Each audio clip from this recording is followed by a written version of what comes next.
This episode is brought to you by Savio House. The holidays are so much more than the hustle and bustle of finding the greatest presents. It's about finding the magic in the little moments of spending time with family. Across Denver, kids are at risk of being separated from the only home they know due to life's toughest obstacles: addiction, violence, legal trouble. Savio steps in when crisis happens to get families back on track and make sure young people grow up with a loving family. Donate today at saviohouse.org/CityCast. That's SAVIO house.org/CityCast.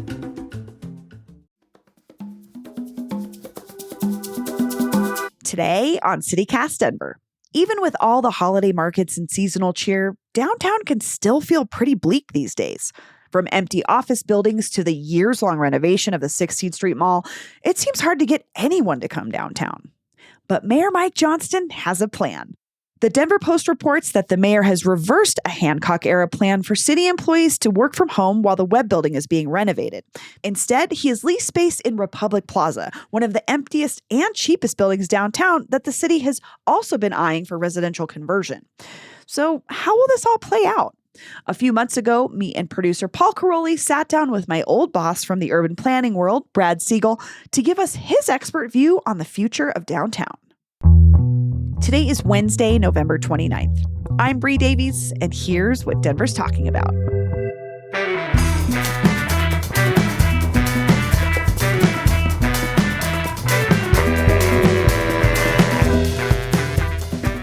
I'm here with my producer, Paul Caroli. Hey, Bree.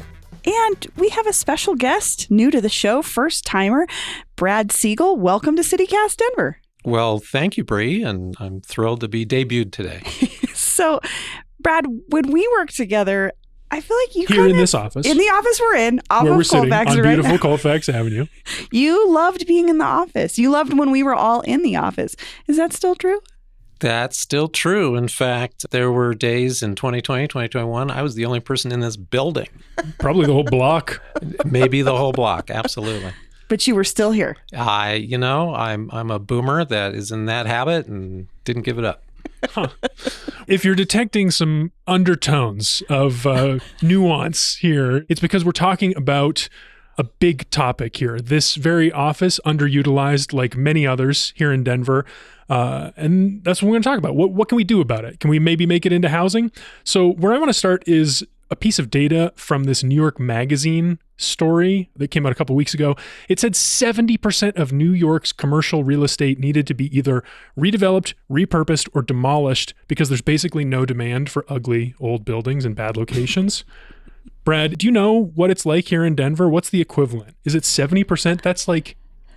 That shocked me. Yeah, no, that sounds like an overstatement. So in terms of repurposing, I think there's going to be more repurposing than converting. And repurposing is updating these office buildings so that they'll attract workers. A lot of them were not built with amenities that people want today. And then, of course, the issue of conversion. How many of these can we convert to residential? Because we've got a housing crisis. Yeah, that's the piece that I think we're really curious about is those residential conversions. Is that feasible? It is, but there is nuance in that. So architecturally, office buildings have changed format over the last 100 years. And the easiest buildings to convert are pre-mid-century, 20th century office buildings. And the reason why they're easier to convert is before the 1950s, office buildings were built to have windows, to have air, and also to have light.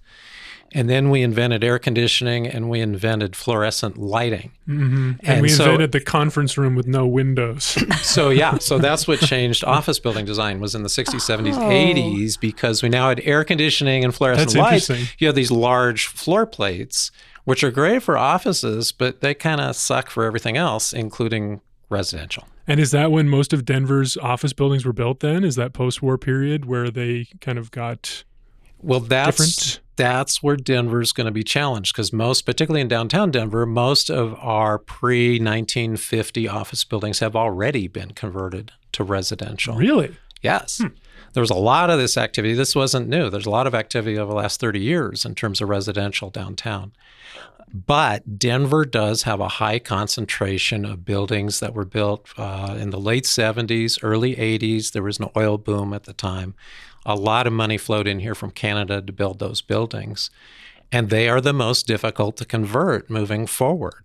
What makes it so hard to beyond something like natural light being not there? And what would make a 70s office building hard to turn into housing? Well, one is floor plate. They're large floor plates, and that's because of the air conditioning and the fluorescent lights. And when you say floor plate, you just mean the plan of the floor or the layout or the size of the floor. So If you go to the 10th floor in an old building, there may be 15,000 square feet and it's narrow because there's windows. And it was engineered also for an office environment that doesn't resonate with people today. So it was engineered for cubicles and for corner offices and all of that.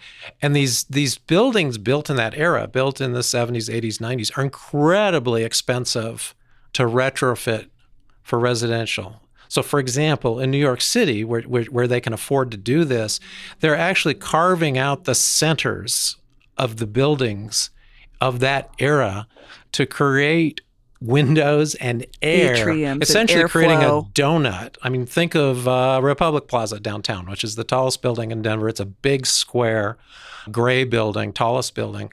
Imagine putting a donut hole through that thing for 58 floors to make it habitable. So that's incredibly expensive and can happen in a New York and maybe some of these high-priced markets.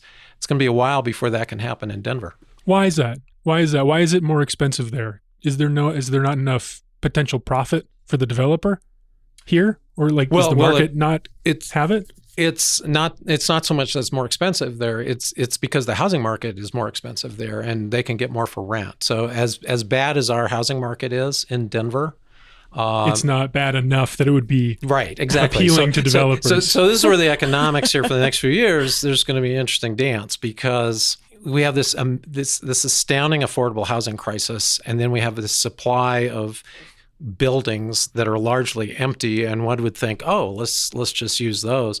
The problem is the supply of buildings doesn't match the demand. The demand is for more affordable units. But the supply, being these newer, sort of antiquated now, they're only 40, 50 years old, but you can't do a lot with them.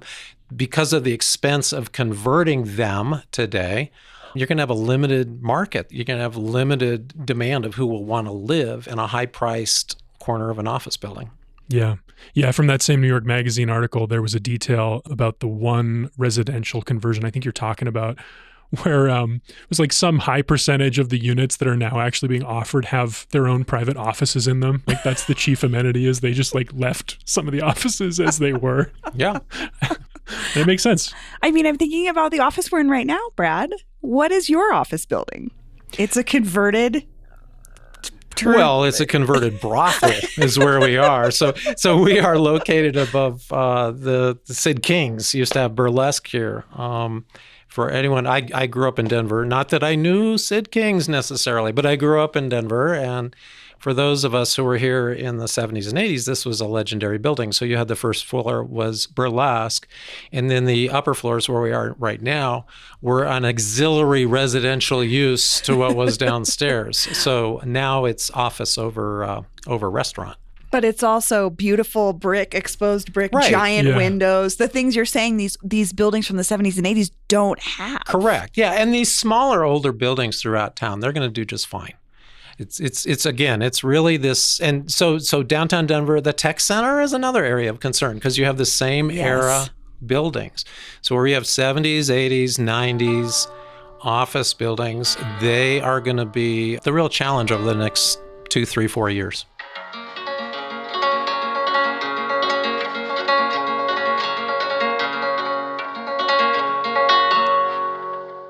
What you're saying is it's too expensive to create housing out of these buildings because retrofitting them takes so much money that you would need to charge more money to make it worth it for a developer to turn it into housing in the first place. So does that mean Denver will be left with a bunch of that era building that are just empty? Or what do you... In the near term, yes, but at least my best guess of how this could all sort out in the next few years.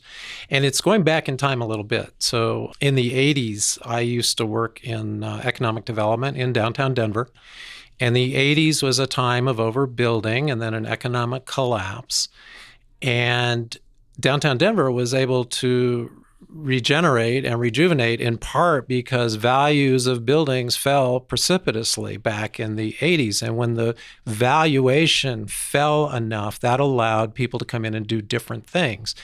So I would expect that in many of these buildings that are difficult to either lease or retrofit, you're going to see their valuations fall now over the next several years. And as those valuations fall, they'll hit a sweet spot where it makes sense for someone to come in and do the retrofit.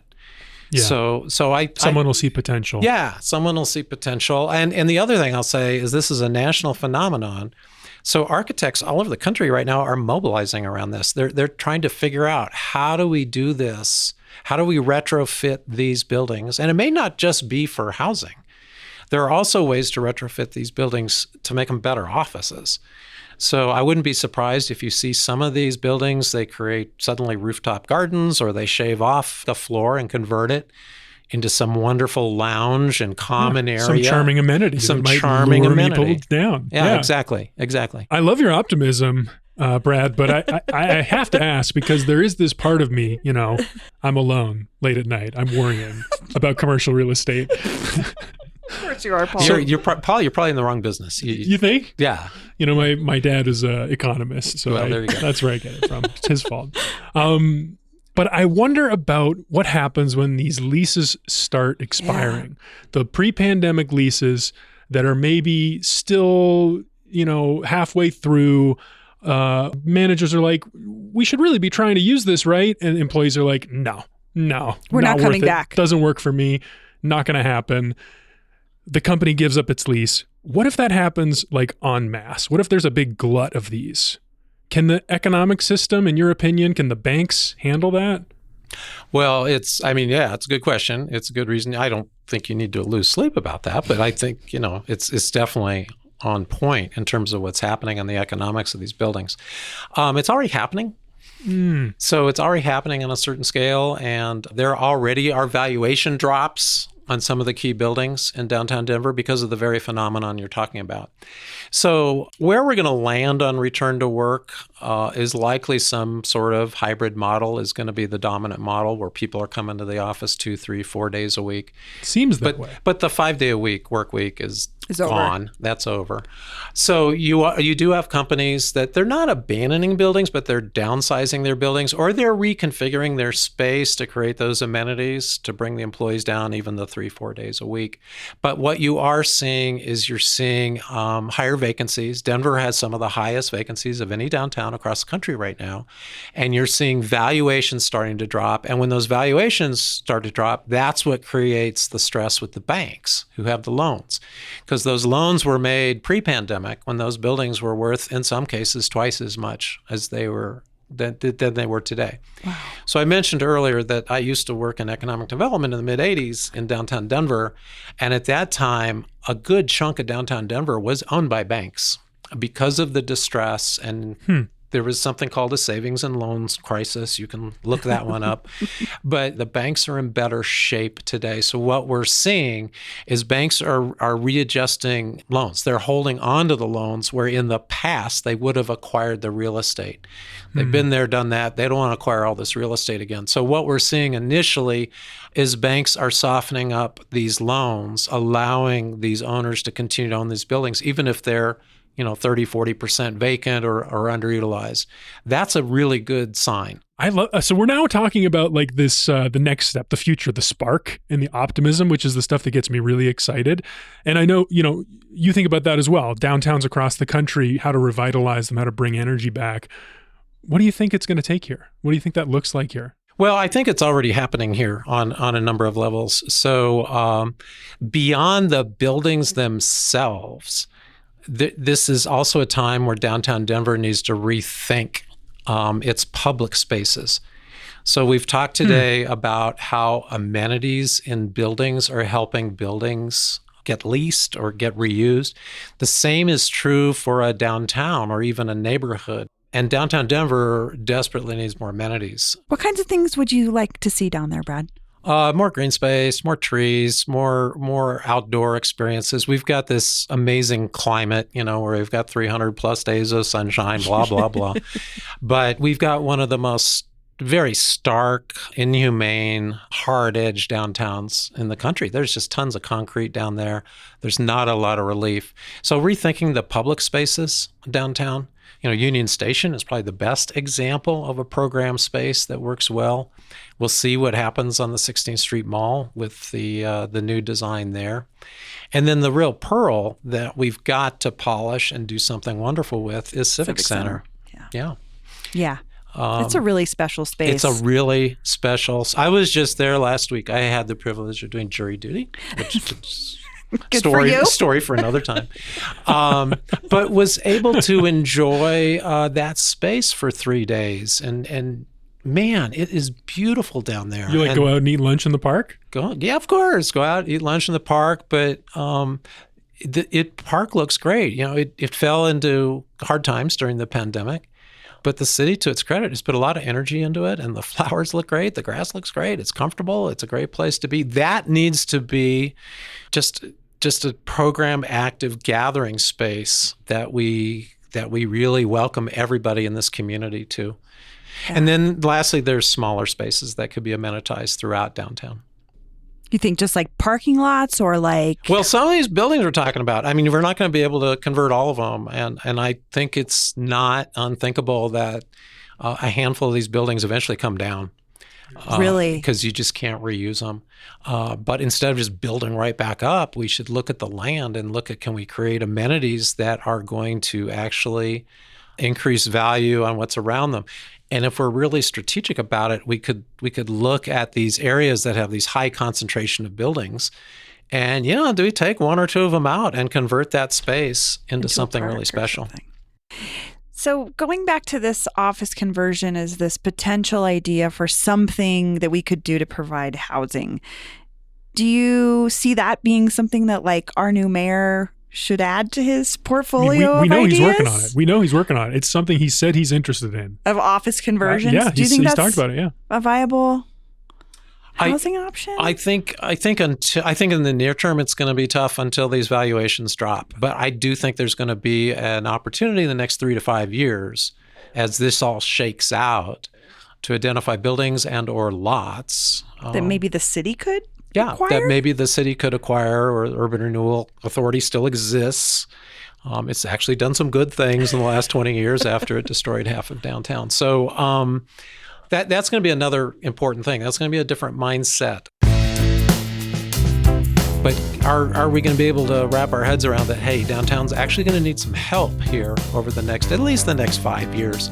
I'm very optimistic. I think we're going to end up with a better city. I think we're going to end up with a better mix of uses down there. I think we're going to end up with amenities that actually we want to go down and see on a regular basis.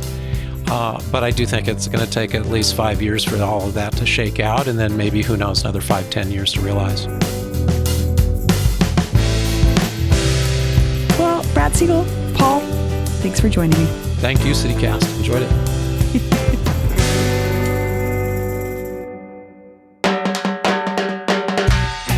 That's all for today here on CityCast Denver. If you enjoyed this show, why not take a minute to tell the owner of Republic Plaza, Brookfield Properties, about us? Rate the show wherever you get your podcasts, and subscribe to our morning newsletter and learn more about us at denver.citycast.fm. We'll be back tomorrow morning with more news from around the city. See you later.